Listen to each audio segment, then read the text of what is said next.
Where are you, Lucius? I diddly darn can't tell by the stars and the moon or something. I wish I could just lay my head down and catch some Z's, but it's just too hard. Wake up, Lucius. Did you call me, Brutus? Go light a fire in my living quarters. Well, then I sure will. Well, there's only one way around this. We gotta kill Caesar. I do declare that he wants to be sheriff, but he's like a sneaky rattlesnake on a hot summer day. If we make him the sheriff in this here town, he may do some harm to some of the folks. We all know what sheriffs do around here. Drinking, shooting, and rootin' tootin' their daygum guns all of the great people of the Wild West. We gotta hold them back from this dark, dark temptation. We gotta kill him as ASAP as possible. I do declare I started a fire in your quarters. I found this here letter, but I don't know where it came from. Go back to bed. It ain't even morning yet. It's tomorrow the 15th of March. Well, I don't know, Brutus. Check the diddly-darn calendar and then come back and tell me. Well, okay, Brutus. What in the world? Is that right there some sort of UFO? Oh my gosh, it's a UFO! I remember my great-grandpappy told me when I was a little boy, always pay back eye for an eye, no matter what. Well, shoot, Brutus, it's the 15th of March. Great, go to the gate. Somebody down there is knocking. I haven't gotten any sleep. Everything feels like I just drank half a pint of moonshine. Well, sir, it's your brother's cousin Cassius. He at the door and he is reckoning to see you. He alone? Oh, no. Well, shoot. Do you know him? Well, no, they got their cowboy hat pulled over their head. You can't see a thing. Well, why not? Let him in. Oh, conspiracy. You just like to hide your diddly darn face in the darkness. Don't you dare try to go hide off in some cavern or cistern. Go to some smiley little baby or some friendly little child. Hell itself couldn't hide your face around these parts. Well, I'm afraid, sir, that we are indeed interpreting your sleep. Oh, don't you worry. I was awake. I've been up all night. Do I know these here men that you are with? Well, yes, of course. All of them think you're the bravest son of a gun in all these parts of the wild, wild west. This right here is Trebonius. Oh, well, nice to meet you. And this right here is Decius Brutus. What? He stole my name? He back to get it. No, trust me, he's a good man. Oh, well, shoot. He was welcome here. Hey, here, have a drink on me. Let's talk. Here's the east. Won't the dawn come from here? Nope. Well, excuse me, sir, it sure will. These here gray lines and this here gray clouds are just the beginning of this here dawn. Well, y'all are just a pair of possums. You don't even know the difference between a cat and a cactus. You see, where I point this here pistol, the sun shoe rises. It's right near the south, but soon enough, this dawn will break towards the north. Hands up, partners. Nah, I'm just kidding ya. Just give me a shake then. Well, I swear to this here diddly-darn resolution.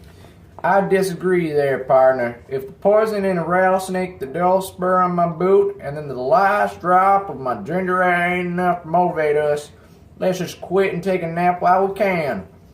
Then we can let this here outlaw continue to shoot us all with his shiny pistol without a challenge. But us, as country folk that we are, have reasons strong enough to ignite shivering city folk into action and make a baby calf walk on its hind legs. And we can sure do that, I reckon, then. Country folk, what else could we possibly need to assure us to action? What other bond do we need other than the saliva holding our handshake together and the smooth tunes of bluegrass music that keeps us so intertwined? A man's world is his bond in this here society of country folk. I swear that on your mama's grave. But my mama ain't dead yet. Show your diddly darn possum trap there, Cassius. As I was saying, swearing is for city folk. You sure wouldn't trust those city slickers if your mama life depended on it. Don't kid yourself into thinking an oath will solve all your problems. But what about Cicero? Do you think we should at least ask him what he thinks of all this talk about oaths? I think he would agree with us here as country folk. Well, shoot, Cassius. I think he should be here with us to agree.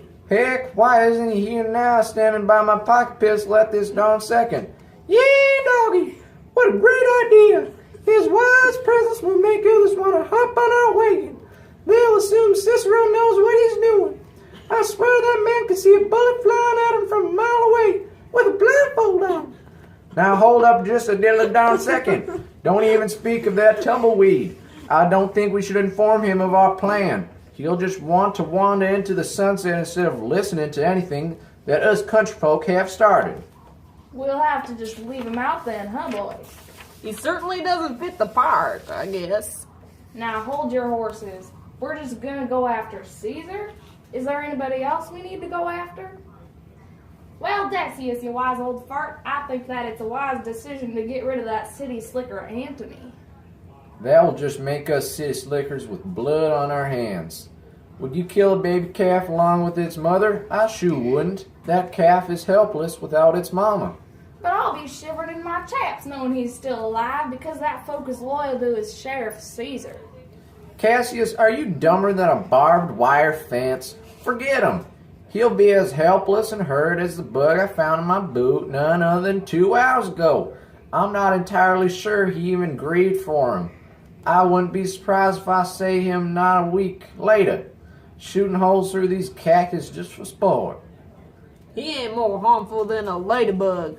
Let him live, and we can all laugh about this later with some ginger ale in our cups. Shut your diddly darn mouths and listen to the clock. I reckon it's 3. Well, we best get out of here before the rattlesnakes come to bite us in the keistas. I'm not so sure Sheriff Caesar will even come out into town. Those there voodoo people have been making him kooky, and he just got him in all this here mumbo jumbo. Oh, just hold your bullet. Hold your bullet, big hat. You see, Cassius, I have the smooth words of molasses. When I tell him to move, he moves. I have the ability to get him into town. Let's all bring him just there. How about 8? Is that the latest?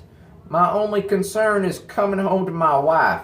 She's making some fine rattlesnake soup tonight, and I don't want to be late. Otherwise, she won't give me none. So, I'm glad we found a time. What about that cowpoke Ligarius? He sure don't like Sheriff Caesar. Didn't he betray Ligarius for speaking kindly about Pompey? Why didn't none of y'all think about him when you bunch of possums? Well, Mellis, if you're so smart, why don't you just go tell him then? He likes me for my good looks and my smart brains. Just send him over here and I'll persuade him. Well, it's almost daybreak, so let's ride. But y'all prove yourself good, true country folk. Make your mamas proud. Good men of the South, fill your stomachs with biscuits and gravy. And remember to get a good night's rest. Carry yourself as true country folk, being honest, being happy, and looking spiffy. You sure fell asleep fast. Well, that's 'cause you's got nothing to worry your little head. Portia, what are you doing up so late? You're gonna catch cold. Well, so was you. Now listen here. I've been meaning to talk to you. Brutus, why you been acting such weirdly lately? For instance, just now you out of bed in the middle of the night for no apparent reason, and the same thing happened at supper last night. You just got up suddenly and started walking around the whole time grumbling and a sign, and I asked you what was wrong, and you just stared at me like a man aiming to shoot a possum off a fence. So I asked you again, and you just stomped your foot like you had a rattlesnake in your boot. And so I asked you one more time, and you just waved your hand at me like you was shooing a horsefly. Now, I was hoping you was just a bad mood, but I think there's something else in the matter with you, Brutus. Now, darling, please tell me what's wrong. I'm just a little sick, Portia. That's all. Well, are you feeling nauseous? 'Cause a little ginger ale could help with that. Nah, Portia. Now quit your nagging and Well, aren't go you away. precious? Oh, I know what it is. You don't feel well because you've been spending too much out that diddly darn saloon, haven't you? Portia, shut up. Hey, I told you to stop doing that, Brutus. Quit, Portia, and go back to bed. Well, then you should know I can keep a secret. You think I'm not tough enough to bear your burdens? I mean, I'm a woman. I'm a strong Southern woman. My leg! Portia, what'd you do? There's a hole in your leg. Portia, what you gonna do and got dramatic for? I believe you. And I think you might find a wife to care so much about me. But someone's at the door. Go back to bed for just a while. I swear my mama's apple dumplings. I'll tell you what I've been up to lately. Who's there? Why, it's Caius Ligarius. Well, come on in. Well, howdy. How's you feeling like a whipped donkey after a week's worth of labor? Well, darn, this is the worst possible time you could be sick. I tell you the plan, but you don't seem in any condition to hear it.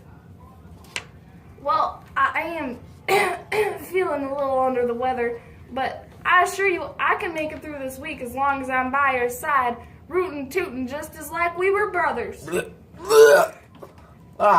Ligarius, you just threw up on my clean floor. I'm sorry. You just tell me what to do, and I'll do it. Now you're talking. That's the way to make sick men healthy.